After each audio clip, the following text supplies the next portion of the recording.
It was so sad yesterday, man. What's the chat? That Laker game, man. Look. I've never been cheated on in a relationship or anything, but I feel like yesterday must have felt like that. The pain that I felt when that Jamal Murray shot went in, man, was something that just haven't experienced. See, you felt pain. I was so ecstatic. Oh my goodness. Pain at another level, man. It was See, just because here's my thing, right? As a Warrior fan, I have some friends who are also Warriors fans, and we got clown after losing out in the play-in. And I could have chosen two different options. I could have sat and been mad, or I could have just told everybody what I did tell them, which was I'm gonna start pushing agendas. Look, at the end of the day, if the Warriors ain't gonna make it to the playoffs, all of their contemporaries, I'm here for their downfall. Each and every single one of them. Los Angeles, y'all really thought y'all was gonna get? You said I heard Lakers in 6. I heard Lakers in 7. How about Lakers get bounced up out of there in 4 games? I like that. Because to be honest with you, Jalen, D'Angelo Russell last night, bro, you couldn't have asked for anything more. amazing, but amazing. LeBron, AD, you couldn't have asked for anything more. I guess you could have asked for, more from Austin Reeves, but we'll get into that later into the show. But I'm here for the Lakers getting swept again. I mean, shit, they was it 10 straight times that they They lost. played. They played almost a perfect game. Like They Anthony did. Davis had the best first half, arguably Yes, of his bro. career in terms of the shot making he was doing. Going D'Lo at Jokic, going right started, at yeah, Jokic. start 5 for 5, but they went away from that. Like I mentioned earlier too on the panel where the Lakers went away from what got them that 20-point lead, and a lot of that falls on LeBron too. I mean, there were spots in the third quarter and even the early fourth, and even at the end of the fourth quarter where LeBron was pointing at AD, go stand in the corner. The way AD's hooping, no, you get AD on the low block, pass to him, let him make up. He's cooking inside, or he's going to find the open man like he did, or get the ball in D'Lo's hands. Like Yeah, those are the man. two biggest reasons. And LeBron, being as great as he is, he should be able to play off two guys who were, playing out of their minds, play off that and do his thing when they need to do that. But instead, he really I think he took away their momentum in a lot of ways. I mean, sure, people will see the fourth quarter, he scored the 12 points. He hit a lot of clutch buckets without a doubt. He's making some GOAT shots, 100%. But the process in which they lost that 20-point lead, again, shout out to Mhm. Lo, who really, was on the stream after our stream that we did on playback. Make sure to go watch playback games. And he really kind of broke it down. It made sense. Like when the non-Jokic match, when LeBron was on the floor and AD was on the bench, the Lakers lost. That's crazy. Yep. When you have no Jokic on the floor and you have LeBron James on the floor out there with his team, you can't lose those minutes to the Nuggets. And that's what happened. It's a tough pill for Laker fans to swallow. I mean, like I said, Warriors fans, we up right now because shit, they about to get swept again. So we can just laugh about it and cry later. But at the end of the day, like the way I saw it was just kind of how you just put it, Jalen. Like, if you're a Laker fan, there is like, what else could you possibly ask for? You had a game in which I said it before. Throughout the first 2 games, when you look at just look at the box score for Anthony Davis and Nikola Jokic, you can't tell me that Nikola Jokic is outplaying Anthony Davis, and you can't tell me that Anthony Davis is outplaying Nikola Jokic. Like, they're pretty much hand in hand. Jamal Murray, playoff Murray, is a real thing. I've said it before. Bro shot like shit for the first 3 quarters, and in the fourth Mhm. quarter, he said, "Let me get that ball." It's Jamal. It's the fourth quarter Murray. That's how I look at it. Because tunnel vision straight through.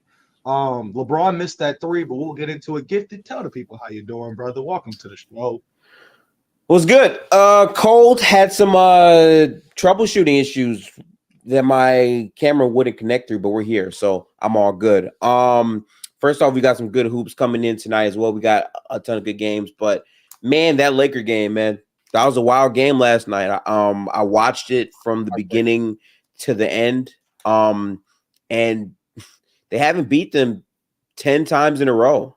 That's kind of tough. Insane. The That's last time they insane. beat them is when Russell Westbrook had a triple double on the same team, right? Like Have we seen it's a been that long. team? Have we seen a team? The only team that I can remember where a team, one, that seems like they just dominate, win time and time after again, and two, just mentally seems like they have the number because on all these clutch situations, a lot of these games were close. One team always seems to make the play. That comes Yeah. down short. The only team that I really see that with is when LeBron was on the other side with LeBronto. The Raptors were being owned by the LeBron in Cleveland. And then, that's kind of similar thing I can only find because I don't know other than that. a team that just owned the team for this long. For this long, and it's like it's funny. What makes it funny for me is how Laker fans like going into the series were trying to find ways to just be like, all right, look, we ain't gonna get swept. Like we got the number. Anthony Davis before the season started, me and Braun, we was talking and we waiting on this matchup and all that. What you waiting on, bro? That's what I'm wondering. Because look, from an individual perspective, right? Anthony Davis going at Nikola Jokic, A+, right? From an individual level. If you watched that first half yesterday, right, and you saw Anthony Davis taking it to Nikola Jokic every single time in isolation situations, mid-ranges, driving in, getting hook shots, right, just taking it to the basket, right? All of that looked great, but at the end of the day, the way I see it is the Los Angeles Lakers, they got a good team. They do. We talked about it going into the season, all the offseason moves they made, yada, yada, yada, Gabe Vincent, Jared Vanderbilt, whatever. The Nuggets are a well-oiled machine. There's a difference. The Nuggets starting lineup literally is just OP at times. When you see, I saw them go down 20, for example, last night. First thought that popped into my head was 20 points ain't nothing to them. This, like the Nuggets, the way that they treat 20-point leads or 15-plus point leads is the equivalent of what the Warriors used to do in their prime. Where you sit there as a Warrior fan and you're just like, oh, we good. How many threes is that? 17? Okay, yeah, we straight. It's nothing. So when I kid you not, I fell asleep in the midway point of the third quarter. Woke up this morning. The first thought in my head was, I bet the Nuggets won the game. I got two texts on my phone, one from my boy Amir. I'm not going to read what he said because it was kind of graphic. Mind you, he's a Lakers fan. So I don't want to put self-harm on here. But he was tight. But he was very upset. And I told him, I said, bro, I fell asleep. He texted me back and said, I wish I did too. I said, shit, bro, what you gonna do? You know what's crazy? At that 20-point lead, again, me and J-Rob were watching on playback. I'm just like, J-Rob, it's time to dance. He's like, chill out, Jalen, chill out. Don't celebrate. And then when LeBron missed that three, that final shot to try to, get the lead. Yeah. And then Jamal Murray, we're just like, please, in my head, and I know J-Rod's face, you can tell, but like, this is going in. You just knew Murray was going to make that shot. And honestly, it was amazing defense by AD. Like that contest, you can't contest that any more perfect. Like literally goes right at him. There's nothing more you could do. Murray just hit the shot. It's tough, man. Crashed out. Just crashed out. I feel like the problem with LA in this game is they were able to stay aggressive in the first quarter, primarily because Anthony Davis was going at Jokic and the ball was finding its way towards him consistently. And they, continued to play as aggressive as possible. But down the stretch, Denver just understood how to respond. LeBron James did not have the same level of potency as he had in the first half, and neither did Anthony Davis. And more than anything, you have your guys not really producing consistently in that ball game either. I mean, shoot, last night, Rui Hachimura wasn't as productive as you would like him to be. And down the stretch, Jokic was walking down that entire team. And that Jamal Murray and Jokic two-man game, the action that they got into was crazy because even though Jamal was not like great for every quarter up until the fourth quarter, Michael Porter Jr. bridged that gap with his big shot making. The one play where you saw Jamal Murray fake the shot, turn the ball over, then LeBron dunks, that play is meant to take like life out of the building and zap the momentum. But instead, they quickly inbound the ball. Jokic passes to Aaron Gordon. Aaron Gordon does the Julio Jones catch where he stays in bounds and then somehow swings it back to Michael Porter Jr., who's crazy enough to shoot the ball, and he makes it, which ties the game. And that just completely captures back all the momentum that they should have lost in that LeBron transition. But also, when you're in the second half and you're settling and you're just shooting a lot of these 2s, 3s from long range, and you're not really getting to the paint as you were in the first half, you're missing a lot of shots. And when you're missing those shots, those are shot turnovers where Denver just getting out in transition and scoring.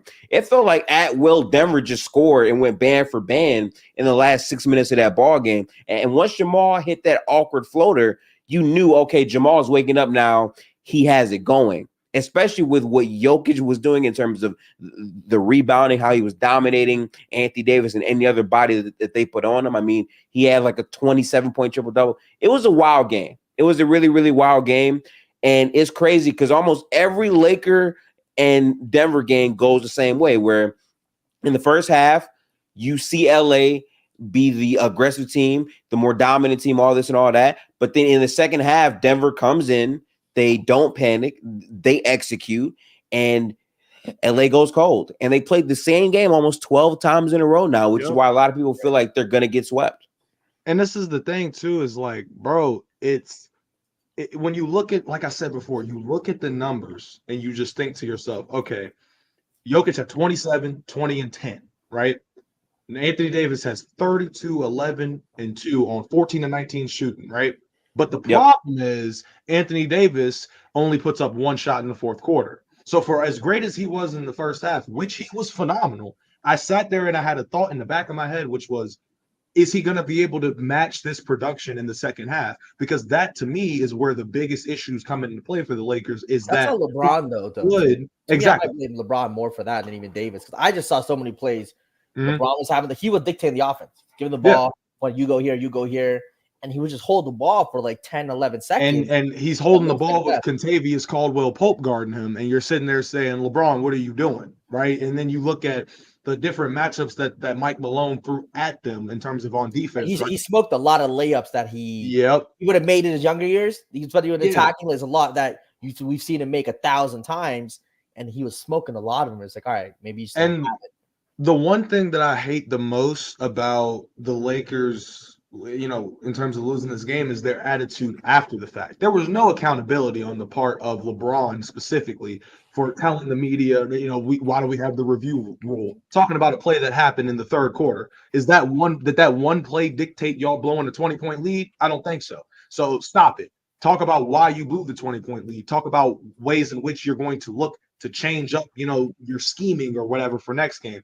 Right, because you look at even Joel Embiid, we'll get into it in a second, but even in Joel Embiid's post-game interview where he wasn't looking at the camera, but said, we're the better team and we're going to win and this was ridiculous and all of that. I'm like, bro, your body, if you were not going to tell me to the camera any of that, how am I supposed to believe that you believe what you're saying, right?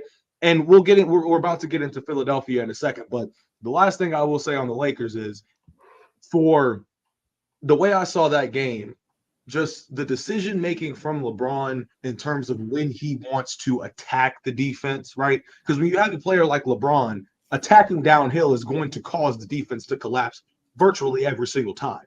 And to Gifted's point, we've seen almost the same thing for like 12 straight games when it comes to these two teams. And it's like, for as good as the Lakers can be in the first half, Denver always has an answer. And then you just sit and you're looking at it objectively and you're like, this just comes down to fourth quarter execution, or at least second half execution, which the Nuggets seem to be levels ahead of the Lakers in, which is crazy. And all that does is just allow Laker fans to try and point the finger at someone, usually Darvin Ham, because he usually will have his hands in his pockets on the sideline.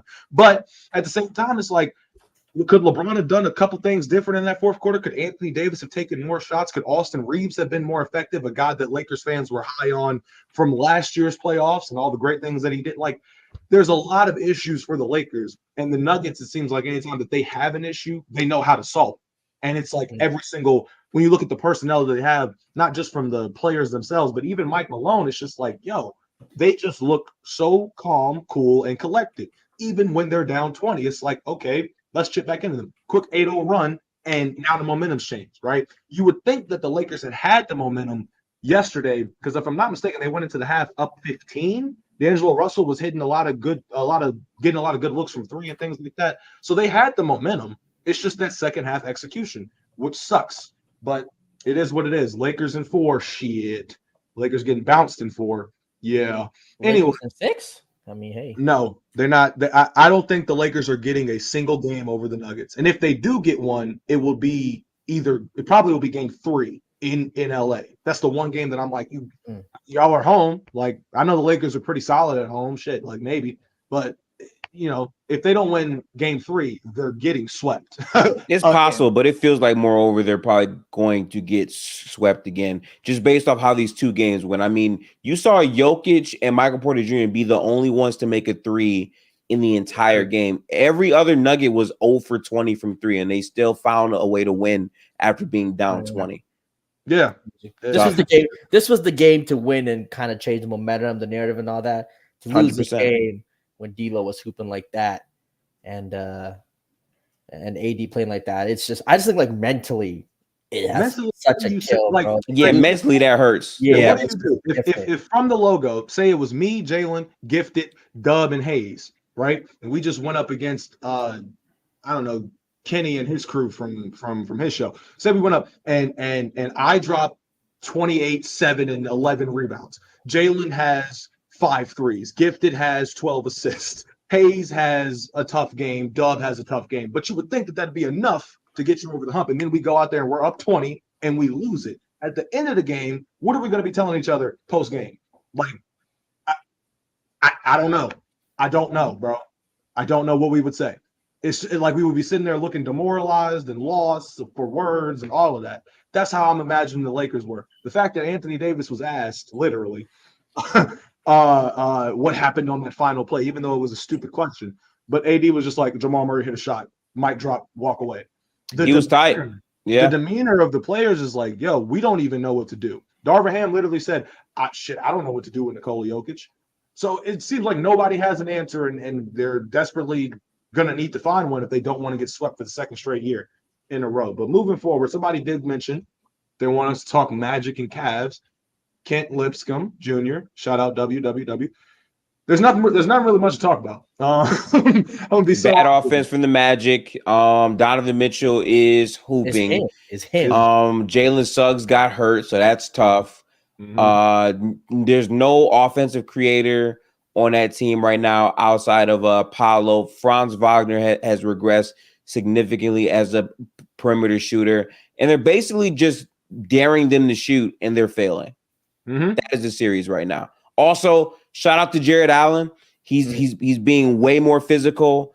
Back-to-back double games where he's putting up 15 plus rebounds. He's been having a great series. Evan Mobley is also spacing 4 out more. Even Isaac Okoro with his 3-point shooting has been pretty solid. So I think the Cavs are just showing you that, hey, we can play a very good defense, but we can also score. And that's kind of been the biggest difference so far, at least through 2 games. Also, I think the time from the end of the regular season to now was crucial for Donovan Mitchell to get healthier, and he's been great in his first 2 games. So yeah, I think this game is like, it's the epitome of an experienced team that clearly has been in the playoffs before against the Magic, who just, again, that offense just looks so bad. And I think a lot of credit does go to the Cleveland defense, but I just think, again, Mitchell showing his playoff experience against the Magic, he just knows, like, when he's on a run, knows when to shoot the ball, when to get his teammates involved. Like his decision making at the right times at every step of the game is just so on point right now. If he can keep playing like this, I think Cleveland could surprise people in the next round. I think another thing too is just like back to what Jalen said about experience versus inexperience. It's not just with the teams; it's with the players too. Like you look at Donovan Mitchell, and he can go out there in the first quarter and light your ass up because he's been in the postseason before. We didn't see him drop 50 in a playoff game before, albeit it was in the bubble, but it is what it is, right? So we know that Donovan Mitchell is one that sees the bright lights and can turn up, right? Mm-hmm. We look at Paolo Banchero, it's like that 21 and then he had 21, 3 and 3, 9 to 20. That's shit that might fly in the regular season. It's the playoffs, bro. Somebody got to get 30. Like that's just how I look at it. If it's going to be Paulo or if it's going to be Franz Wagner, somebody got to do it. You know. So if somebody doesn't step up to the plate outside of PB or if Wagner can shoot a little bit better from the field, they might have a chance to at least get a game. But if it's going to be the same thing where this team is literally looking like the worst 3-point shooting team in the postseason, you can kiss the win goodbye at the end of the day. So I'm glad we were able to talk on that for a little bit, but. Let's transition a little bit. We're going to get into the topic of the show just because that was the final game of last night. Not the final game, but the final game that we haven't covered. So we have a situation. Did y'all watch the game? Let me just ask this question first. Did y'all watch the game? Which one? Philly and New York. Yeah, watching on playback too. Yeah, we were on playback too. So I think it was like 45 or 50 seconds left in the game. It was It was 101 to 96. That's what it was. Philadelphia 101 96. Now I'm looking at this before all of the madness happens. I'm sitting here saying, okay, Joel Embiid is out here playing barely 65%. 34, 10 and 6, 12 of 29 from the field, 2 and 9 from 3. And when you look at anybody else that gave him any help, it was Tyrese Maxey with another 30 piece, 35, damn near a triple double, 35, 9, and 10, 12 for 22 from the field, 5 of 11 from 3, hit all of his free throws. So it was a game that I looked at it and I was like, you know what? Philly, they could get by with just Tyrese and Joel Embiid if Jalen Brunson keeps shooting like shit, which he did again. He is getting bailed out so crazy. God, bro. They lost these games, it'll all be on him. I told y'all on Sunday when we were on playback that Jalen Brunson almost shot them out the damn game. I was told, I forgot by who, that Jalen Brunson wasn't going to do it again. He shooting like 25%. Yeah, he shot worse in this game. 24. Gotta keep shooting them. You got to keep shooting them. At the end of the day, look, I'm a big Jalen Brunson fan. I understand that if anything, he is the focal point of the offense. So I can give him a little bit of leeway if he's having a rough shooting night. At the same time, like Jalen just said, I can look at it that way, or I could be like, he's kind of getting bailed out. Look, he got bailed out with a no call at the end of the game. Tyrese Maxey got mugged. Josh Hart been the best player on the Knicks. Josh Hart has been the MVP of this series so far in the first 2 games. Dante DiVincenzo hit a big shot, right? But when you look at it, if you're Philadelphia, I want to get y'all's thoughts on the Nick Nurse situation with the timeouts. Did y'all see? Because before when he tried to call his first timeout, it was like this. Can't even. It was like he didn't even have it all the way over. He was just kind of like thinking about it, but still ball watching, and then tried to call it when the ball wasn't in his possession anymore. So unfortunately, Nick Nurse, I love you, sorry, but nah. You're not going to get that one, buddy. If you want to call it a timeout, call it the first time. Eric Spoelstra, right? The Greg Popovich, right? Those coaches would be running down the sideline if they need to get a timeout off. They're going to let you know that they need to get the timeout off. Nick Nurse didn't do that. So I want to get y'all's thoughts on that. Let me know what y'all thinking about the last 2 minutes of that damn game. Well, for one, Tyrese Maxey hooped. He played phenomenally well with Joel Embiid. It should have been a game that they were able to close out. I feel like they still should have gave Nick Nurse the call. He signaled twice, multiple times, asked for a timeout. They didn't see it. And then on top of that, for Tyrese Maxey to get fouled the way he did, he got fouled multiple times. If you put it in slow motion, you see all the fouls that were there. And for nothing to be done about that is kind of criminal. But I also think what's really unfortunate is they break the shot. And then the key problem for the 76ers the entire season has been rebounding. And then out of nowhere, here comes Hartenstein with a big board, kicks back out to Dante, and that kind of seals the game. I feel like for them to go out in that way is very tough. There's a lot of bad calls that go on, so it happens from game to game, from series to series. But to go down 0-2 when Embiid and Maxey are dominating the Knicks and how much different the series will look 1-1, it's very demoralizing, especially in the same game where Joel Embiid hurt himself again, right? So, I mean, seeing this continue to play out the way that it's playing out, I feel like it's kind of tragic. They definitely got hold. I don't think that it was fair for them to go out in that way, but that's how the NBA is, and they have to lock in and try to tighten up if they want a real chance in this series. I mean, yeah, you could definitely, obviously the argument is there that they should have seen, the timeout. I think he definitely made, to me, he was pretty obvious that he did call a timeout, but I just think that anyway, you can go back and kind of fix that situation. It was one of those things where human error occurs. Yeah. But I mean, at the floor, I mean, look, the Knicks made a couple big shots. Like they hit clutch big shots, right? So they hit the shots. And I think that last play for Philly, the way Maxey was shooting the ball, I'm giving that shot to Maxey. Like I understand Joel Embiid, you're still Joel Embiid, but the way Maxey was shooting, they tried to give it to him, but like, I think maybe they should have tried harder. I mean, I hear you, they did try to, but I guess the defense was kind of trying to stop that. Yeah. But to me, I'm doing kind of whatever it takes to try to get Maxey the ball at the end of that game for him to shoot that shot. See, I agree with you on that point. I thought Joel shooting the ball was kind of just like, I mean, you look at the shot clock going down and all of that. Like Maxey brought the ball up the court. They did pressure him a little bit, like almost as if they knew, right? Maxey might try to get a three or something off. So for me, when I looked at the game, I was just like to what Gifted said, it comes down to rebounding. In that moment, with Jalen Brunson hitting his three, you know, the one that hit the top of the rim and went in that moment, you know, it's you're in the heat of battle. So yes, Tyrese Maxey got mugged. Yes, Nick Nurse probably should have got at least one of those signals for his timeout.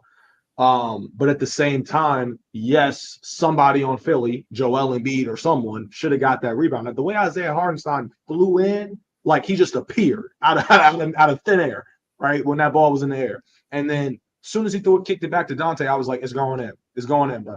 Because Dante's the type of player where, you know, 2 for $1 is the type of vocab that man's using. If you get him two good looks at a three, he gonna knock down that second one, which is exactly what he did. So you look at the title of the video, ladies and gentlemen, and this is a good way to transition into it. It comes down to Joel Embiid being potentially the most unlucky superstar ever. And when I say unlucky, yeah, it's pretty tough. I mean it. This is how I look at it, bro. You look at a guy like Joel Embiid, right? Over the course of his postseason career, the amount of injuries this man has either walked into the postseason with or sustained within the first round is insane. We're talking MCLs, PCLs, LCLs, orbital injuries. Like even last night, he couldn't even blink out of his left eye. He was wearing sunglasses before the game started. And you already know that he's 65%, at least within the lower half of his body. But the fact that the man couldn't even see out of one eye is crazy as well. And then you look at like the regular season. Yeah, he won MVP last year, but do you know how many times Nikola Jokic blocked Joel Embiid out of all NBA first team? You know how many times Nikola Jokic blocked Joel Embiid from getting a start spot in the All-Star game?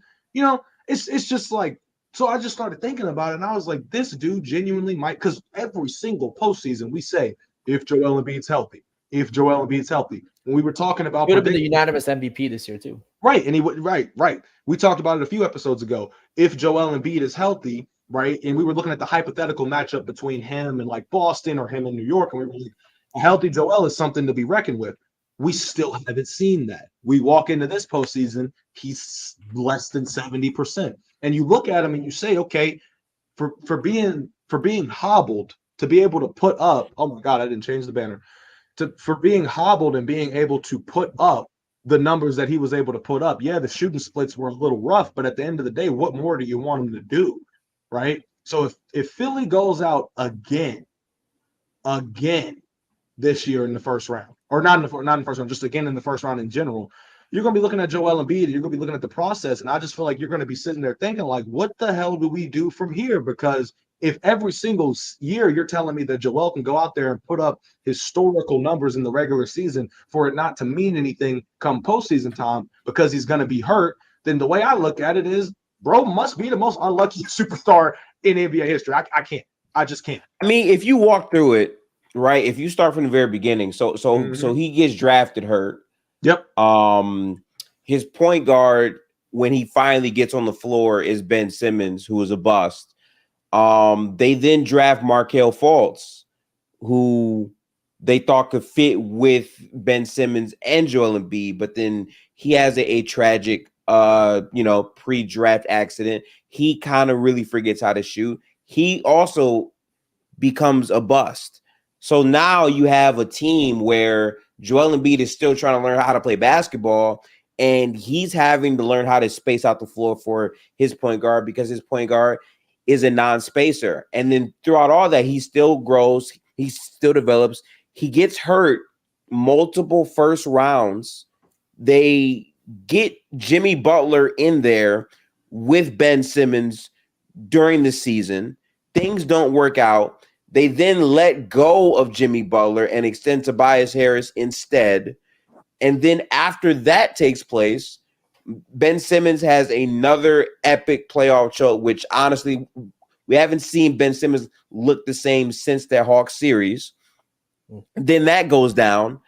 And then now he's in a spot where, okay, it's just me on this team. Ben doesn't want to play basketball. He's basically going to sit out the entire season. So now Tyrese Maxey, who's this other guy that they drafted, is now getting the time to play because Ben's not playing. They trade Ben for James Harden. So now he has to adjust with Harden. And by the way, this is after they tried to build with Ben instead of Joel Embiid. Remember, they signed Al Horford to be the spacing big for Ben Simmons to fit in the front court with Joel Embiid. Bad fit. That didn't work, and they overpaid him a crazy amount of bread. But now he's having to learn how to play with James Harden, who is another guy who has some, playoff things, but they don't really have the great chemistry to get them over the hump. But also James Harden isn't the same after his hamstring stuff. Then Daryl Morey and James Harden have their altercation where James Harden says, I want out, trade me. So now he's having to shift on the fly again. And then in his best season of his, thing where he would have been the MVP this year, he gets hurt again. Mm-hmm. So it's like he really is probably one of the most unluckiest superstars when you look at it in terms of how his career has gone to this point and how his last 5 years have gone. Like the head coaches, the players, the cores, everything is shifted around him significantly. And a lot of it really isn't his fault. I can hear not fully saying that he, completely underperformed just because of his injury. I do feel like there's genuine flaws in his game, but the injuries have a lot to do with it and the timing of it, because if he's a better version of himself, they probably get out of the second round and give themselves a shot to be in a conference finals. You know what I'm saying? So It is a tough spot that he's in for sure. I think with Joel Embiid, in terms of being the luck, he definitely has a lot of lucky moments, especially with the injuries. The luckiest superstar ever. It just depends on how you value, superstar. Is Karl Malone super unlucky playing in the Michael Jordan era, having to go against the Bulls in the finals? He would have looked different. Mm-hmm. You know what I mean? Tracy McGrady, injuries that he dealt with, and his teammates' injuries, all these big spots, he can be considered unlucky. I think, hey, a lot of ways to me, LeBron James, you could be considered unlucky in terms of the first time he goes against Golden State Warriors. Kyrie, Kevin Love got hurt. Kevin Durant joins the Warriors, playing in an era like that where he's going up against teams like the Kevin Durant Warriors. And now, if the Nikola Jokic and Denver Nuggets continue winning, is it 2 dynasties plus a little bit of the Spurs dynasty being in an era with so many dynasties going against? So, there's a lot of push and lucky, but he definitely falls in the category of definitely maybe a what if. We'll think about him as a what if. What if he was able to stay healthy? Yeah. What if he had all kind of these accolades to kind of push him to the next level? I do think he might be one of those players where if you didn't see him play, you might not realize how great he really was, because some of these injury situations, his all-time accolades might not be there. The all-NBA teams, like you mentioned, the MVPs and all that, it might not match up to who he really was as a player. So, but this is another thing too. I like that you brought up Karl Malone. I kind of like that you brought up LeBron, because with LeBron and Karl Malone, here's how I think that it's different. With Karl Malone, you can say, you can give him the Jordan tax for sure. However, this is a guy that did walk away with MVPs. This is a guy that did walk into 2 NBA finals at least. And with LeBron, while I understand the Spurs point and I understand the Warriors point for damn sure, with Joel Embiid, with LeBron, you can at least say that he went to how many 10 finals? Yeah. He still with Joel Embiid, he hasn't even made it to the conference finals, and he's pushing 32 years old. So, and on top of that, the most interesting thing with me is, like Perfect said, he's always injured. That's another thing. But for me, like I said, with that Jokic thing, Jokic beating him out for spots for certain awards, that you look at Joel Embiid's season and you can make arguments that he would deserve, like an all-star starter spot or an all-NBA first-team selection. Granted, it's starting to become positionless. But if it was positionless back in the days in which, Jokic robbed him for it, then we might be looking at it in a different light. But at the same time, it's like the guy is always hurt. We never get to see a full version of him in the postseason. And there's a lot of other players Jalen left out too that you can throw into this mix, right? Tracy McGrady is one. You look at him when he bet on himself and left the Raptors and went to join the Orlando Magic. He was doing so in hopes of playing with a healthy Grant Hill, right? And that didn't happen. So there's a lot of instances where you can look at star players, even superstar players, that just may not have had all the right personnel or all the right chips on the table going in their favor. For Joel Embiid, like Gifted just said, bro, when you look at it and you think about, this guy has had a game 7 game winner hit over him by Kawhi Leonard in which the ball bounced like 10 times before the inevitable fate of him looking up and realizing our season ended off of that shot, off of a shot where he shot over 2 people and it bounced around the rim, and that will forever go down as an iconic moment. Joel Embiid walked off the court crying and shit, and you sit there and you say, damn, because he couldn't have played better defense. Him and Ben Simmons couldn't have played better defense than that, right? It's crazy. Yep. But to perfect. He wasn't injured. He's hurt. You can't. Yeah, this is the perfect way to look at it. Fine. You could say he's hurt. You could say he's hobbled. Whatever.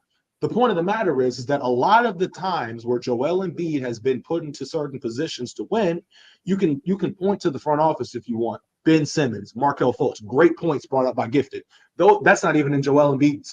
That's not even his fault. This is what the front office looked at and said, this is what we can pair you up with.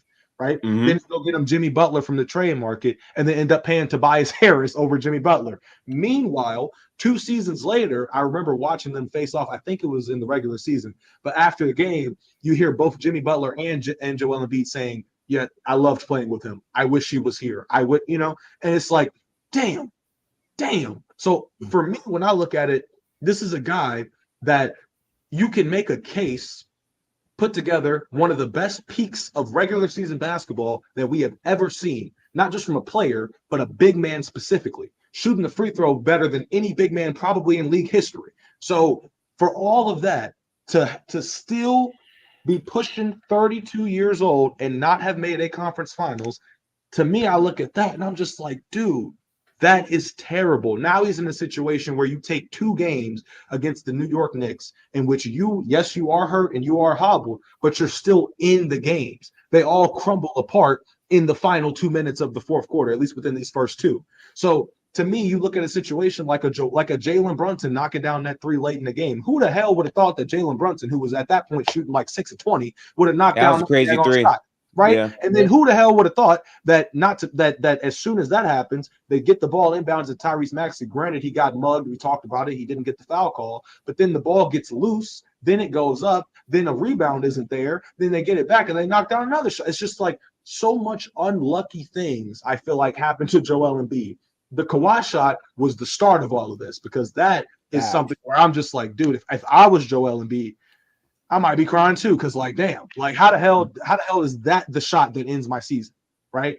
And then you look as we fast forward through, you get him a James Harden, who was at one point the best passer in the league when he was in Philadelphia with Joel Embiid, and that doesn't pan out, right? They start losing games. They both don't show up in Game 6 and Game 7, and it's tough. They got Doc Rivers over there. Like, damn, it's so like Gifted said, it's so many moving pieces and shifting pieces. When you look at Joel Embiid, that's why I sit here and I say, dude, how long is this process thing going to run its course? Because he got an MVP. The only thing that he's missing is a championship and a conference finals appearance that he still hasn't had, and he's been there for 10 damn years.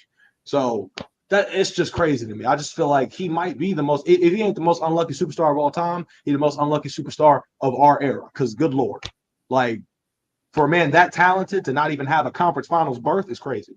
It's just crazy. I hear you. I'm with you with that one. Yeah.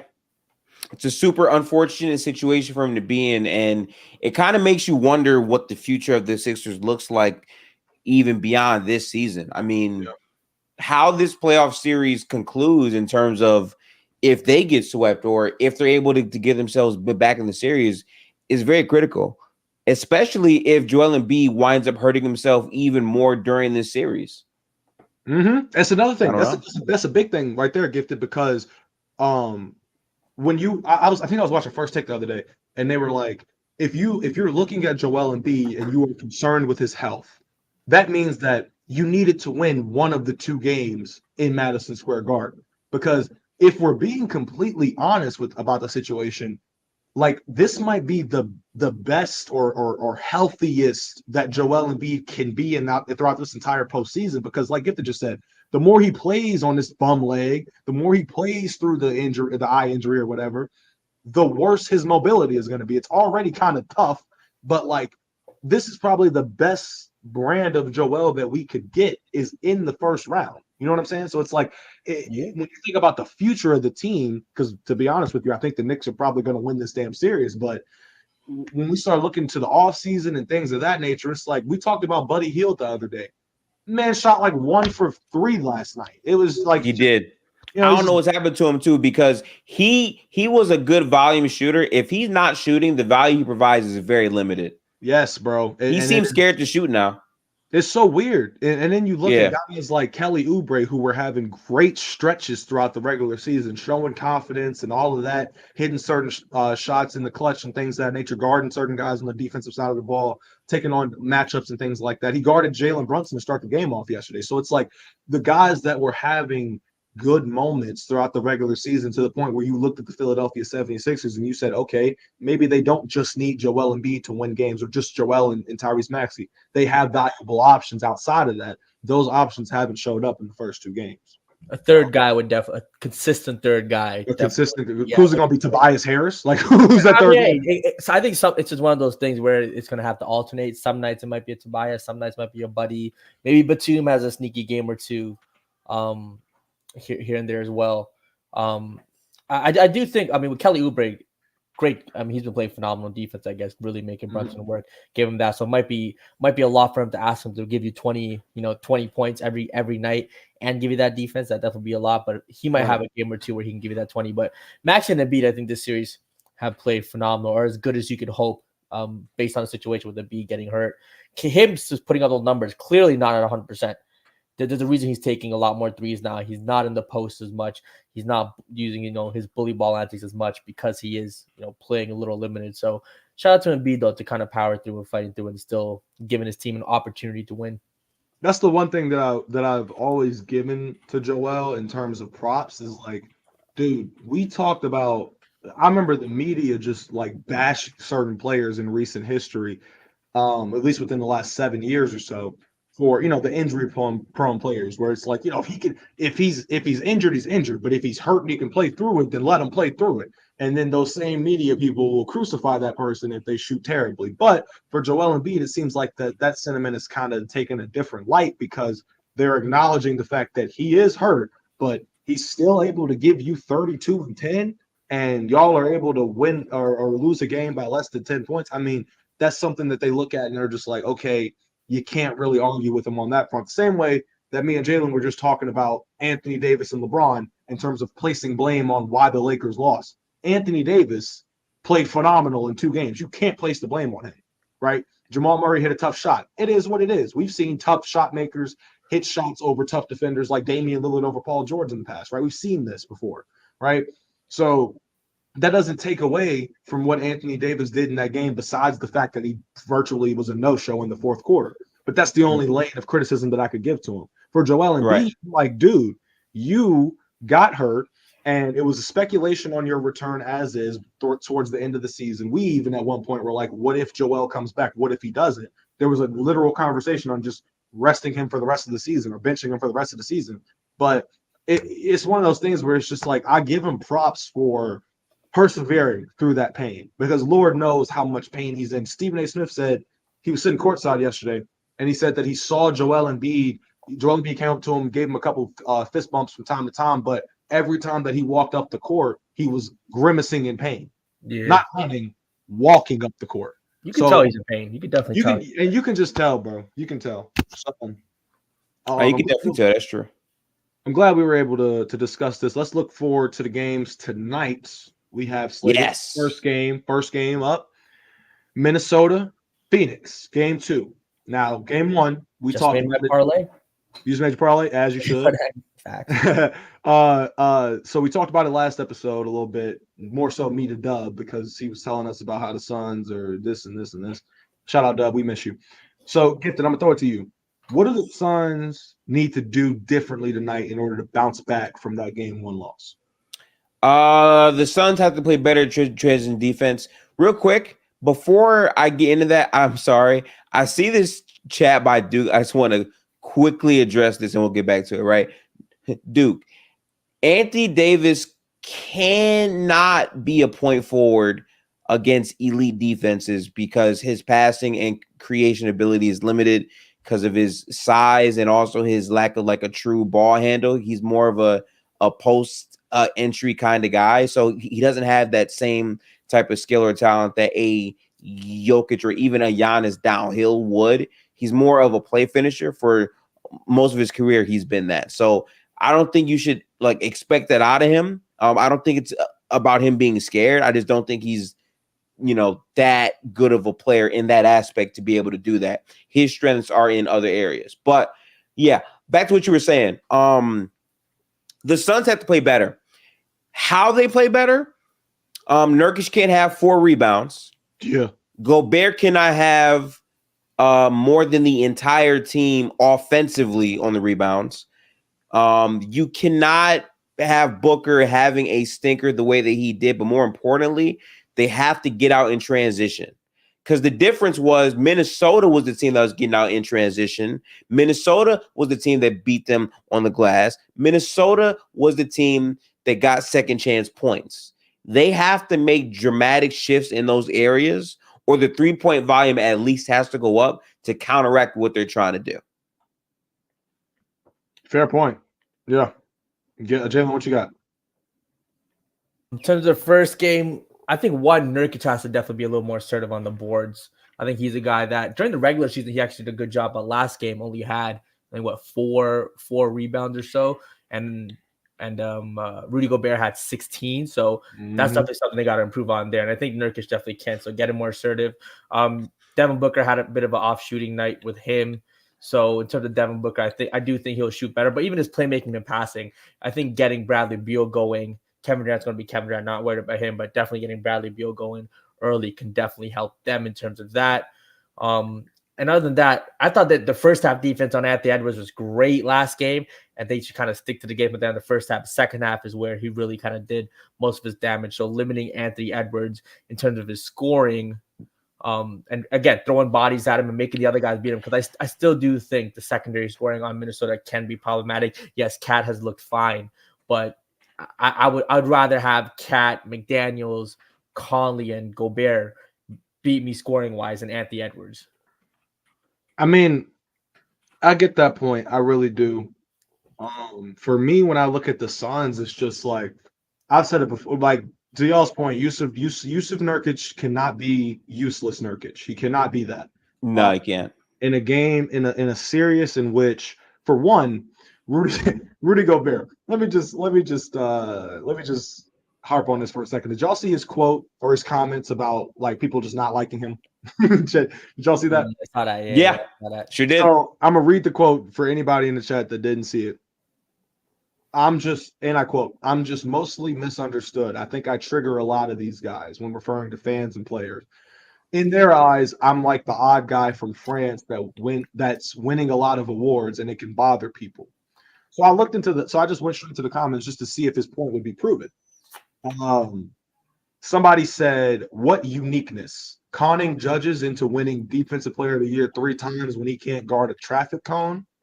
So I said to that person, conning judges, once again, proving his point. You're taking a guy who's won 3 Defensive Player of the Year awards and acting like he doesn't even have a case for it. Yeah. On track for 4.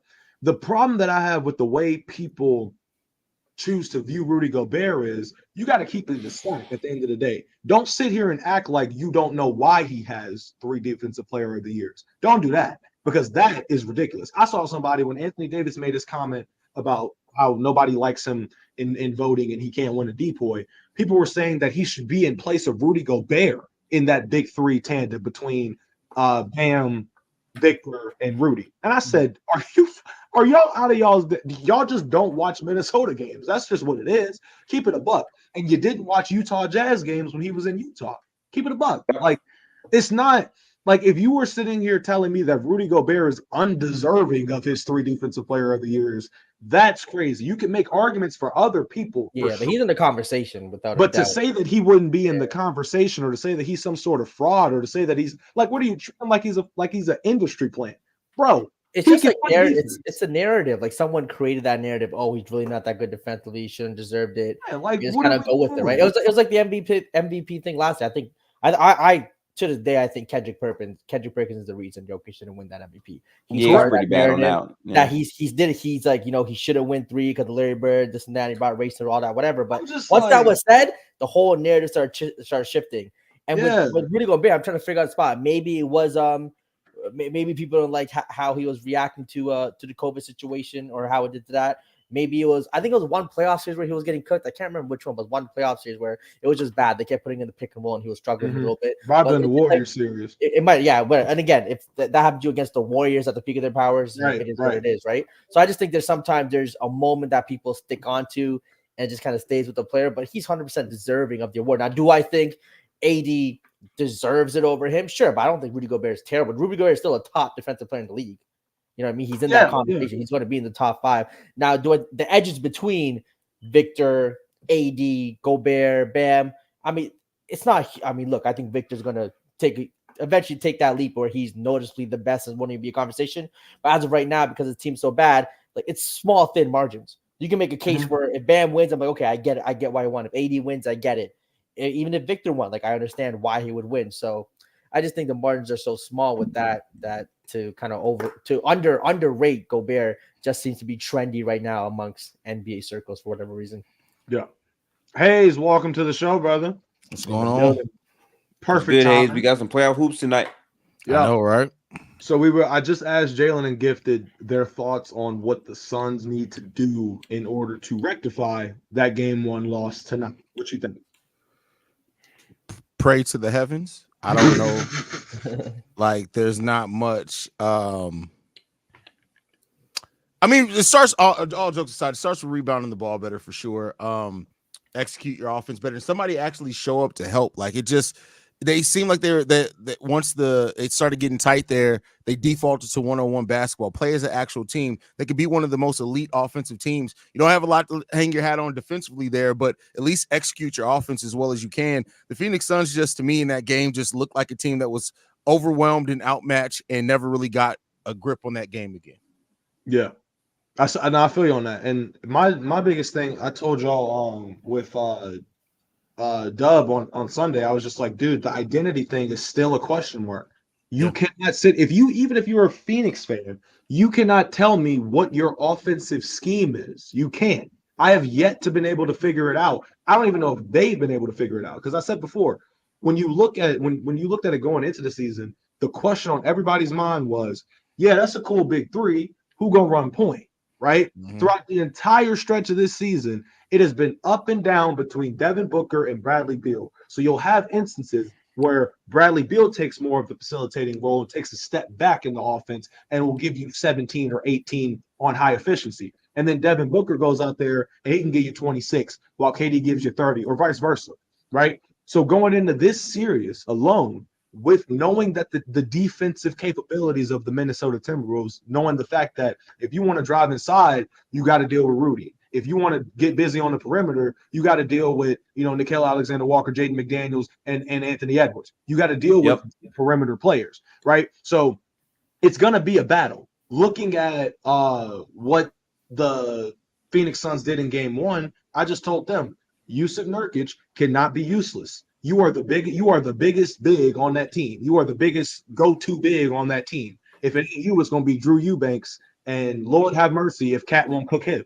So or KD at the 5 when they try to go small. Yep, it's one of those things. So that's why I have not been as high on Phoenix all year, is because that inconsistency of they have nights where they can shoot lights out, but I've also seen games where Devin Booker has 40 points and they lose. So I multiple times this season. So when I look at Minnesota, I think Minnesota might just be a more well-oiled machine that's figured out their identity in terms of, okay, Ant, you're going to do this. Cat, you're going to do this. We're going to have McDaniels on the wing. We're going to have this guy on the wing. Rudy, you're a lob threat, whatever. They have a more balanced out offense than the Phoenix Suns. And on the defensive end, Phoenix literally said, game 1, KD, do your thing, but we're going to go ahead and lock up D-Book. We're going to go ahead and lock up Bradley Beal, so you ain't got to worry about no contemporaries helping you out. So if Minnesota is going to keep that scheme, it might be some troubled waters for Phoenix. Anthony, yeah, you take him out in the woodshed. It's crazy. But yeah, man, that's tough. Outside of that, though, let's move on to the next game of the night. So we have a rematch. I guess we'll talk about this rematch between the Bucks. Is it Mavs Clippers next? No. That's the last game. I'm gonna say that. Okay, word. We're gonna go ahead and get through this Pacers and Bucks for a second, because that's the second. Oh, yeah. I forgot that's next. Yeah. So Pacers, Milwaukee. Let me ask y'all. I'm gonna give it to Hayes first since he just got in here. Milwaukee, do you think that they have enough to be able to get a couple more games? Not even a couple more games. Do you think they have enough to be able to beat the Indiana Pacers without Giannis Antetokounmpo having to touch the floor? I would have said no before prior to game one, but game one kind of changed my perspective on it a little bit. Now it's a thin, very narrow range of error there. Like, because if they mess up, then the Pacers can still kill them. But after that game one and how Dame performed and how that team still stood up without Giannis being there, they definitely have a chance to still close out the series.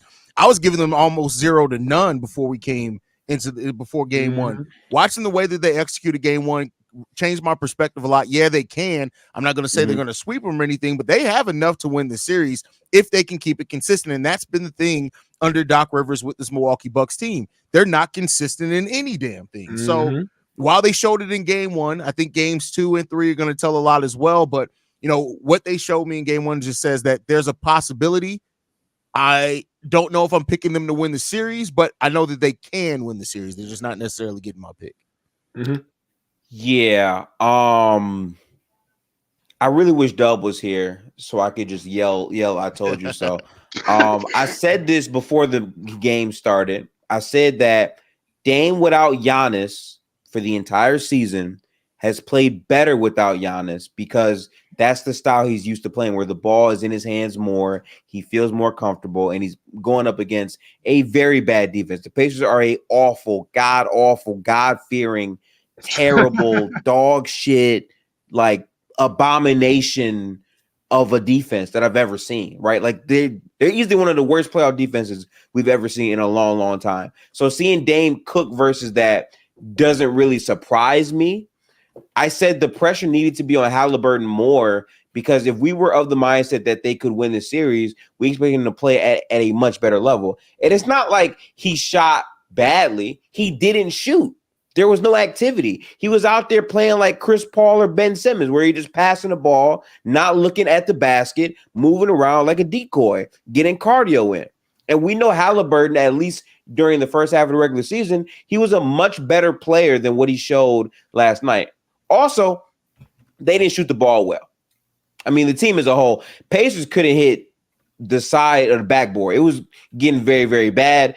Meanwhile, Dame is hitting pretty much every three known to man in the first half with his 35 points. Siakam played well, but you need your stars to perform. And I think as a team, they had really good looks. They just couldn't get anything to drop.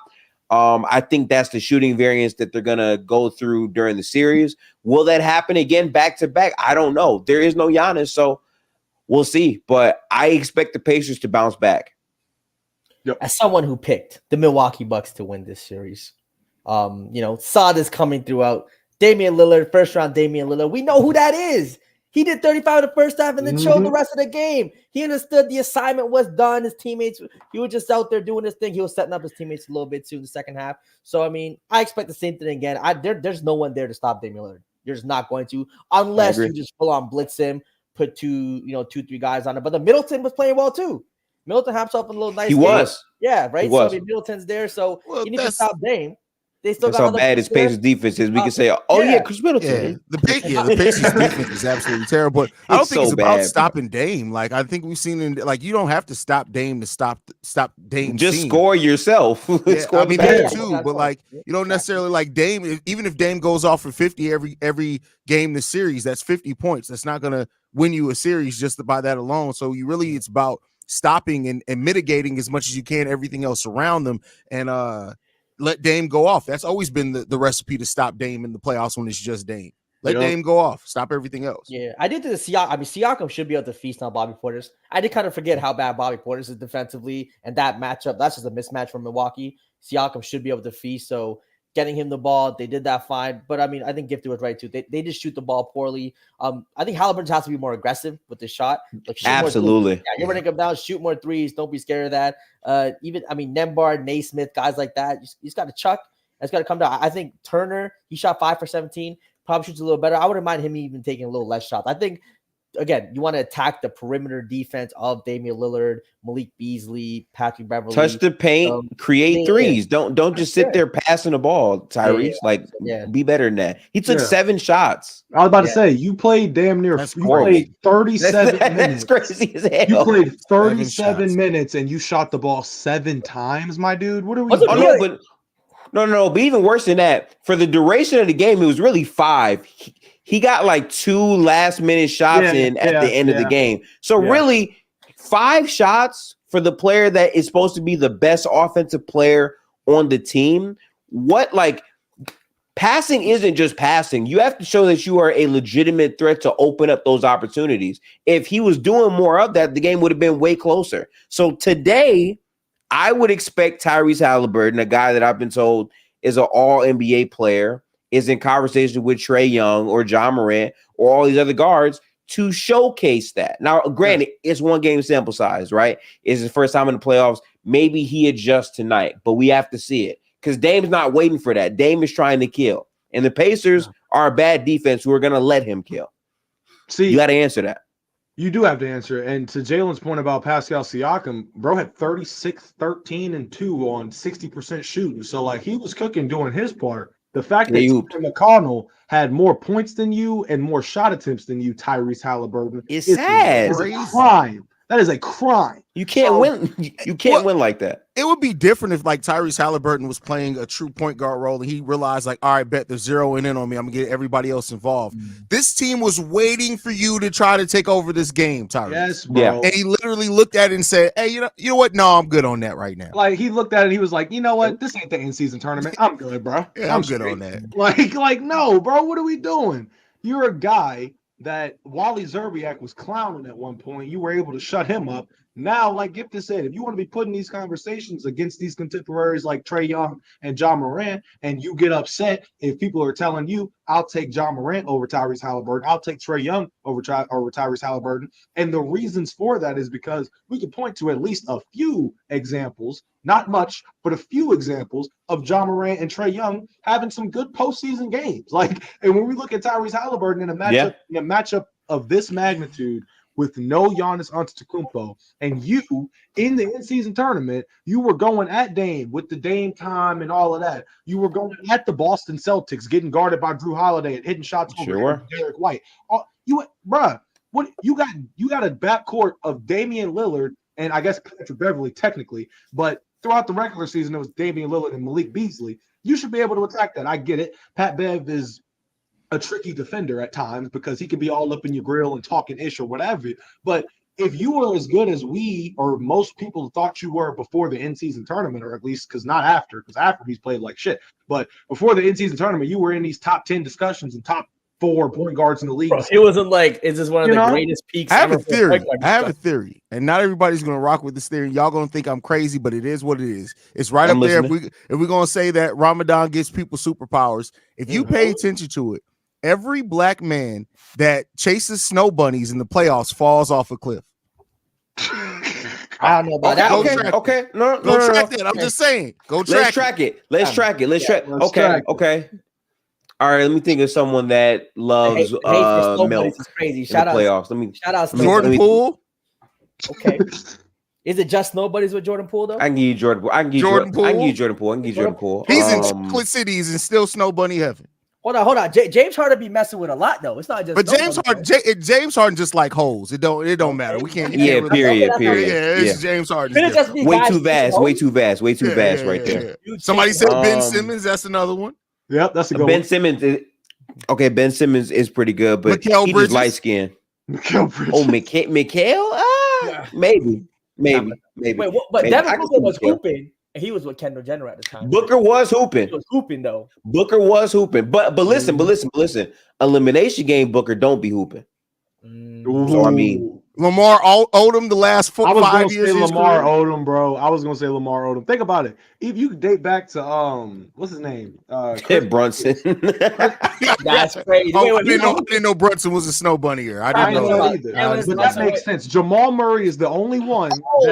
Julius Randle. Oh. See, Wait, time out. All these dudes are married, though.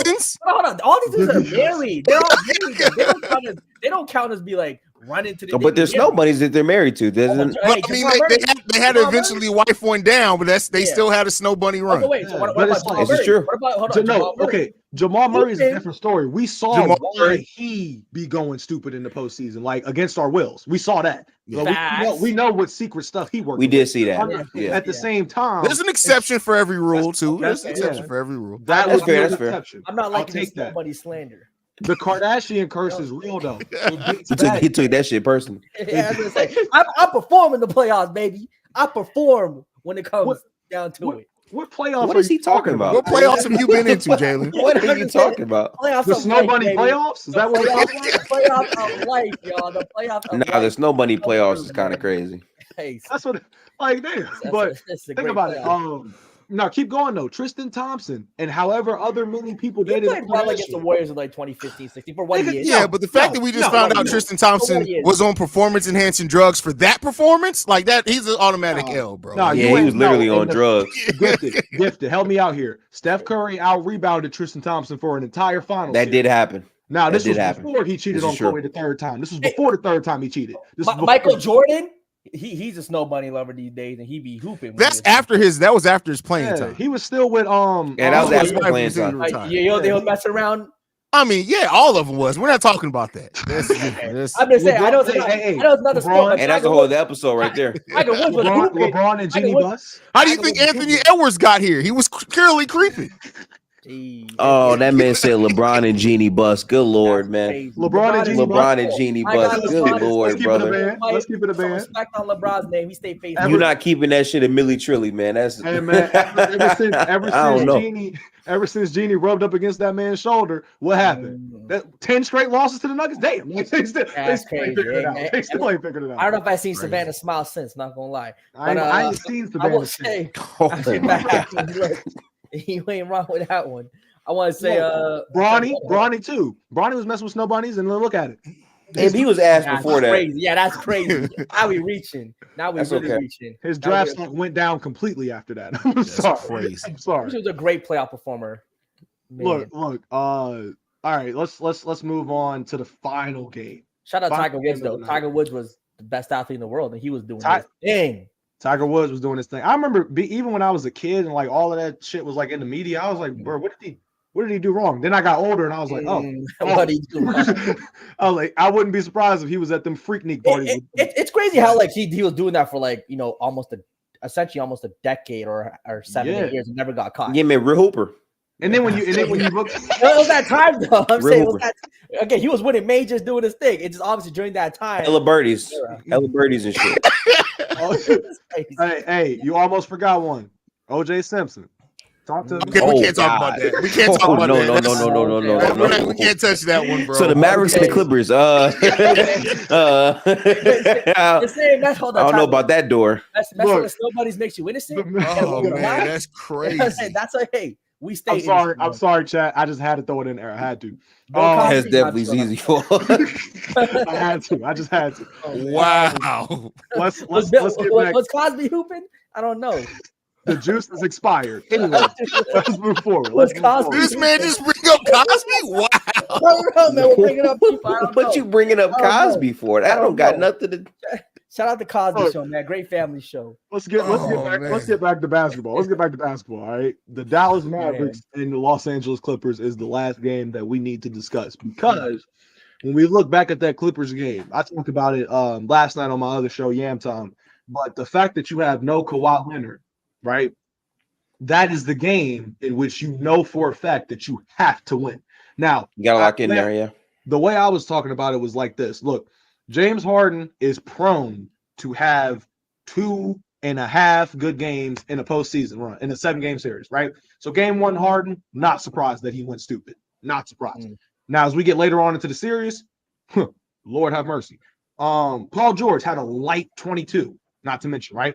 In a game in which Luka Doncic has 33, 13, and 6, and Kyrie has 31, 7, and 4, y'all still lose in a game in which you were not going up against Kawhi. Don't bring up the numbers, man. Do not bring up the numbers. I watched this game. Like, I know how many points Luka had. Mhm. Luka played terribly. He First did. off, Terrible they put is a him strong in word. every single act. No, he played terribly. He played awful. I watched the game. The amount of times that they put Luka into action defensively, and it was creating so many 3-point shots because they couldn't switch fast enough to cover for Luka. They were getting burned routinely. Also, Yep. Luka offensively was settling for a lot of pull-up shots, a lot of threes, wasn't really touching the paint that much to create. And he got the majority of his shots after they were already down 30. And a big part of why they went down is, again, they had no answer for the pick and roll, which I said coming in, I thought the Clippers were mainly the better team because Dallas isn't going to have an answer for the pick and roll. Now, did I think that they would get 30 ball with no Kawhi? No. But yeah, he played horribly. And like, he picked it up towards the end because he's just that good to where he can still have 30 points. But if you watch that game fully, his defense was a crazy liability. It was terrible. Yeah, Really bad for him. Defensively, they definitely have a game plan. Attack Luka, try to get him. That's how it is every year, though. If you think about it. 100%. I just think this year, obviously, for the Mavericks, again, they need that third guy. Tim Hardaway Jr. wasn't going to be that guy. PJ Washington wasn't going to be that guy. Gafford absolutely got exposed. They made Zubac look like an all NBA caliber center. The way he was rebounding, getting buckets, his defense. So I mean, they got to figure out that situation. I wonder if Gafford even starts this game. They might end up starting Lively. It'll be interesting to see the changes they make. But at the end of the day, I expect a masterclass from Luka today. So I'm trying at minimum might be 40 points today, maybe a 50 piece. I think he'll hoop. Yeah, he'll definitely hoop. And Kyrie, and Kyrie, when we saw last game really came down to what was the quarter they scored 8 points in? The second quarter they scored 8 points. Yeah, second quarter they scored 8 points. Do I see a quarter where they're going to play that bad again? Probably not. I think this will be a closer game. Even if Kawhi's back, I think it'll be a fine game because without Kawhi they look great too. So shout out James Harden, did his thing. He was hooping. Even Paul George didn't force anything. Let the game come to him. I thought they played great. But when it comes to the Mavs, again, PJ Washington I think will be better. Tim Hardaway, you know him. One day he'll shoot 2 for 12. Other days he'll shoot 8 for 12. He's just that type of player, right? If he gets hot, he can definitely do his thing. But that said, the center position battle I think will be key today. If the Mavs got to figure out how to handle Zubac. Mm-hmm. That's pretty key. Paul George, even though he had only 20 points, the buckets he scored, every time it felt like Dallas was about to cut it to 15 or 12 or whatever, he would hit big time buckets to extend it to where they couldn't come back. So if he can just do more of that, that would be great. James Harden game 2 is what I'm looking at because he played good in game 1 for his career. For the most part, he plays pretty good in game 1s, but bringing that same level to game 2, where I'm pretty sure Kawhi is going to be playing today, is very important if they want to sustain that success for sure. So I'm looking at that for sure. Kawhi will be playing, guys. The Vegas line went from +2.5 to -1. You don't have you don't have that big, and they get the news early. Everyone knows Vegas gets the news early. That line doesn't move like that unless Kawhi's playing. That's the only thing that can move that line that much. Jay, you ever thought about doing a betting show before? Oh no. my God. I'm trying. I'm serious. That's not even a joke. You should think about it.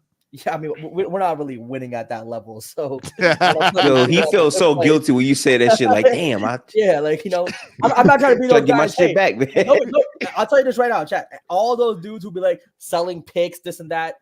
No winning sports better is online giving away picks. That's not a thing. And to support that, my best friend JB, he lives in New York.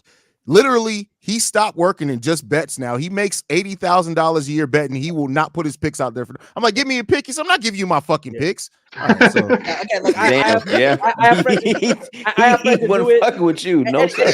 Your friend will notice too. I have friends to do it full time. You get banned from these books. They don't want winning players. Arbitrage bet, like there's a way he bets. That's true.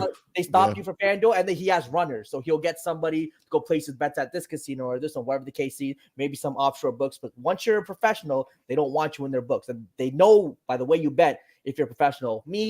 I'm again the parlay guy. They love parlay people. Because it's fun, because even if you go 6 for 7, you're losing, right? So Yep. All right. So my take on this is fairly simple. It's sort of what Jalen alluded to is that the Mavericks need a third guy to step up. We looked at a guy like Daniel Gafford, who was going on Wilt Chamberlain runs in the regular season, and then we go to game 1 and he gives you 3 points on 1 of 4 shooting. That's not good. Visa Zubac out there looking like a prime DeAndre Jordan when he was with the Clippers or something. I don't know, but like, damn, like the fact that the Clippers had so many different options in terms of helping impact the game from a scoring perspective with James Harden and facilitating, from a rebounding perspective with Zubac, from a shot making in the right spots from Paul George, right? Russell Westbrook even had a big play with James Harden with the alley-oop and things like that. Like, just the energy, the whole game just felt like it was Clippers. And Gifted alluded to, if you were actually watching the game, you could tell Luka was struggling even in that first quarter. He was missing shots. In the second quarter, they had 8 points as an entire team, and then you walk away with 33 on 11 to 26 shooting and 4-12 from 3. That's not going to be as sustainable, right? So when the way I see it, I don't know who that third option needs to be. I don't know if Mavericks fans are concerned if, like, Tim Hardaway Jr. says it's going to be me, and then he goes out there and shoots like 3 for 12 or something. But looking at their bench, for example, Dante Exum, 1 of 4, Hardaway Jr., 2 of 5, Kleber, 1 of 5, Derek Lively, 1 for 3. Josh Green didn't even put up a field goal. So it's Maxey officially wins MIP. Yeah. Yeah, so yeah, he does. Won You it, saw yeah. He just won it. Yeah. Hey, W Max. He Max. sucks that you're about to lose the first round of playoffs, but hey, W. But yeah, looking at this game tonight, I don't know. I think that we might see a response from Luka in terms of a little bit more efficiency on the offensive side of the ball. But at the same time, I can't ignore the fact that you look at how Ty Lue was scheming against him. It's the same exact thing that the Warriors did in 2022, which was put him in pick and roll situations, tire him out. And even back then, he didn't have a Kyrie on his team. So, being able to get somebody like that tired out from defensive effort is something that the Lakers tried to do to Nikola Jokic last night, right? Where they were like putting a lot of those situations where it's one-on-one against Anthony Davis. He looks tired out, but Nikola Jokic is never tired for some reason. When you think it's so weird. He looks tired. He breathing through his mouth and shit, and then he go down there and hit a step back 3 in Anthony Davis's face, or a floater, or a mid range, or finding a oop or something. So for the Mavericks tonight, it's a game that they could win. If Kawhi is there, it's one of those things where it's even tougher. But my thing was, you are the Clippers. More specifically, if you're Kawhi Leonard and you're going into this game, right? Say that the Mavericks won game 1. Kawhi's going to be coming back thinking to himself, okay, we got to get this one because I'm back. So I'm going to have to do a little bit more than I might have anticipated, in comparison to the fact that the Clippers won game 1. So now Kawhi's going into it thinking, okay, if Harden want to cook again, cool. If PG want to cook again, cool. I'm going to find my spots, play this a little cautionary because, A, we're up 1-0. So all I got to do is kind of just feel the game out, kind of just let it play itself out. If guys are still feeling it, like say Norman Powell goes off tonight, something to ease Kawhi Leonard to not have to go out there and play full pedal to the metal and blow his knee out again. But yes, I think that so let me get y'all's predictions on games tonight. Who wins Phoenix Timberwolves game 2? Start with Jalen. I got Phoenix tying this game up. I got Durant going for 30, Bradley Beal probably going for 20 plus, and Devin Booker get himself a double-double. Going to have 10 plus assists, hopefully. Okay. Hayes, what you got? I can't pick against the Timberwolves in the series until I see the Suns play better. Like how they overcome that defense. Until I see that, I'm going to pick Minnesota all the way. And I think Minnesota actually is going to probably win the series in 5, to be honest with you. Gifted. I got the Wolves tonight. I think the Wolves are going to lean on their defense. I think they had a couple guys who didn't really shoot the ball too well. Again, Mike Conley was 2 for 12 last game. I think other guys are going to have even bigger games this time around. So I'll go Wolves. All right. So let's move on to Bucks Pacers. Who we got for game 2? Gifted, we'll start with you. If Halliburton is a man, I got Pacers. Halliburton is a man. Yeah. Damn. I'm for real. That shit was so pathetic feel what he you. did last game, bro. I feel Like, you. He's not lying. he's not lying. No arguments made here at all, brother. Yeah, because I completely agree with you. Like it should be the Pacers here tonight. That performance from Tyrese Halliburton really, I don't want to let one performance like completely change my thought on the man because I've seen him play. He's killed us, but like that was bad, and that's not any hyperbole at all. That may have been, considering the stage and everything, the worst performance of Tyrese Halliburton's NBA career. I think that's fair to say. Truly, I can't really argue with that one. I ain't gonna lie. So I want to pick Pacers here, but I'm in my show me state. Everything I feel on these teams is until you show me, and the Bucks showed a little bit more. So I'm gonna put the Milwaukee Bucks here to win tonight. All right, Jalen, what you got? Got Milwaukee going up 2-0 here. Damian Lillard, another masterclass. I think he'll actually need to get the 50 tonight because I think the Pacers will play a little better. Halliburton should play better. They'll put up more points, but give me the Bucks still. 50-point game from Damian Lillard. I like it. So for me, I'm gonna go. Oh, man. I think I'm gonna lean Pacers tonight because I think that Tyrese Halliburton is hopefully starting to realize that the conversation or the discourse surrounding him has taken a hit since the in-season tournament, and it's just been building and building and building to this point. So if you don't have a response after the game in which the guy that comes off the bench for you had more points and shots attempted than you, then we might have been wrong about you this whole time. Shit. I can't even say all that. He's been shitty since post All-Star break. If he has another bad game like this, then it means that your aggression, it clearly must not be there. You must not be going north south enough. So maybe his injury is bigger than what we think it is. I don't know, but that's another thing man. too. Yeah, I'm gonna see. Or he's just not that guy who he was to start the season. Maybe he was on a TJ Warren-esque run. Like, that's fair too. Yeah, that's I think he'll be good. He just wasn't maybe as great as we Too thought. bad Ben Mathurin isn't available in the series because at least he got some dog in him. Yeah, mad at that, true. Very true. So what we got? Like, was it Dallas and the Clippers? What we got? Hayes, we'll start with you. Man, I know I just said I'm in all my show me phase and all that, but it's hard to expect Luka to have that type of bad game back-to-back nights. I think Luka's going to go off tonight. I'm not picking him to win the series or anything, but I think Luka's going to have a transcendent performance tonight. I'm picking the Dallas Mavericks to win today. Gifted? I got Clippers. I think with Kawhi back, you now have a third decoy option, even if he's not fully healthy in this matchup. And I think that Paul George showed some good signs down the stretch. I also think that Ty Lue really had some good coaching counters to what Jason Kidd had.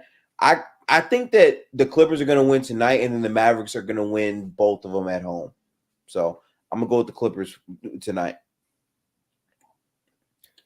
Yeah, I think Luka masterclass. I think Kyrie masterclass too. Wouldn't be surprised if both go for 35 plus, maybe even 40 plus. Have one of those really great games where they just go back and forth taking turns. And you know what? I think a third guy will be there, whether that's Washington or Tim Hardaway Jr. One of those guys has to shoot the ball well from three. Yeah, hopefully one of those guys does their thing. But again, I'm still wondering how they saw Zubac, because I don't think Gaff is the answer. I'm not sure if Live is the guy, so Zubac might have himself just a good series throughout. And if he hoops with Kawhi, Paul George, and them, oh my God. Yeah, it's gonna be tough, man. For me, I think I'm gonna roll with Hayes on this. I think Luka's gonna have a big response game. In terms of efficiency alone, he might even come out the gate firing, because you know how Luka's one of those interesting players where it's like, if it's smoke, like he wants it.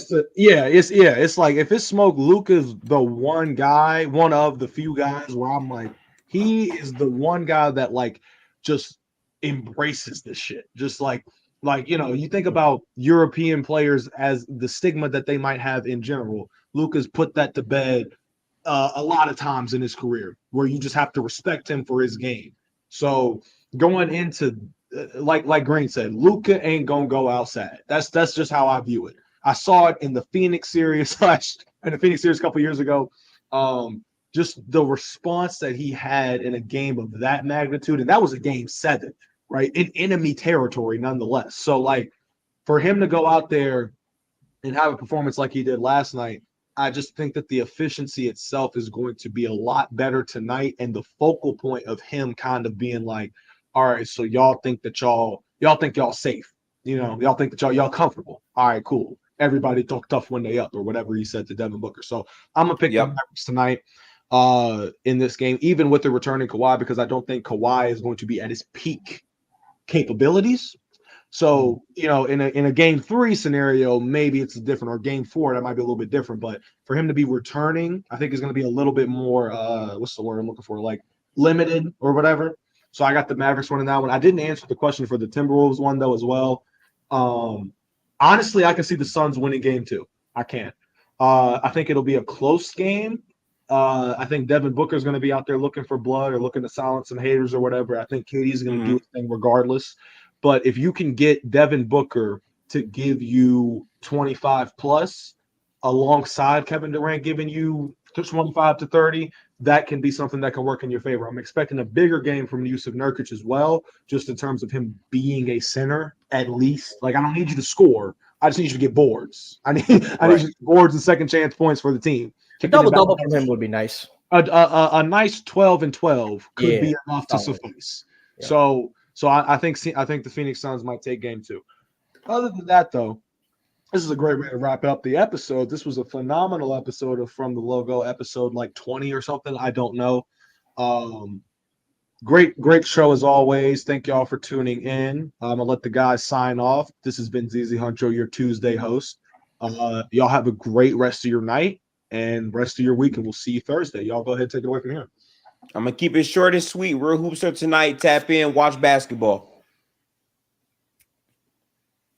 Yesterday was filled with heartbreak. Seeing that Laker game, again, that type of pain is not something I've ever felt. I don't think it was a special type of pain. It's not what you want. But never stop believing. Lakers in 6. Gonna shock the world. Stop believing. Don't ever stop believing. Don't ever stop believing, Chad. You think old man Jenkins sweat bad now? I do too, because you think that old man Jenkins and old knee Jenkins are going to be able to handle that Denver dishing out? Nah, bro. Do you believe in miracles? Yes. Not when the Lakers. When the USA beat the Russians, they shocked the world. When Argentina beat USA in basketball, they shocked the world. It happens. Jalen, this is Greece won Euros. They shocked the world. This is Nikola Jokic, Jalen. This is Nikola Jokic. He ain't like none of them. I've seen mightier fall. This ain't gonna be no 2011 LeBron, bro. Jokic is on a mission, bro. I wish. But man, I'm telling you, no. I mean, look, I think the Lakers can win the 2 home games. That could be a whole new series. Win the 2 home games, whole new series. All right, Hayes, on you, brother. Watch basketball, enjoy it, and make sure that the Lakers get swept. I love Jalen, but his pain is my joy. So there you go. There you go. I don't understand. Did y'all see the meme? This is the last thing I would say before we sign out. But did y'all see the meme where it was? I think Jalen brought it up earlier. What the Nuggets are doing to the Lakers is what LeBron used to do to the Raptors. Yeah, I keep telling you. And the fact that Jalen is a Raptors fan and camping for the Lakers to beat the Nuggets is so funny to me. I'm not even gonna lie. I mean, when LeBron was playing those Raptors, it was just like, ooh, 6 shot. Ooh, it hurts, but it's okay. You're Bron. It's okay. One guy, it's okay if you're gonna beat my team. Oh, that glaze. If it's gonna be anybody, it's gonna be the GOAT, baby. Wait, I'm getting my LeBronto jersey real soon. It's coming in. Bro, what? I got LeBronto jersey coming in. You got LeBronto on there, 23 Raptors. We gonna pop it on one time. On that note, since Jalen is giving props to the mayor of his city, we're gonna head out. Y'all have a good one. Watch the Prime Minister of the country. The Prime Minister of the country, yes. The true 6th God. Y'all have a good one. We'll see y'all on Thursday. Peace. At 6 p.m. sharp. Peace.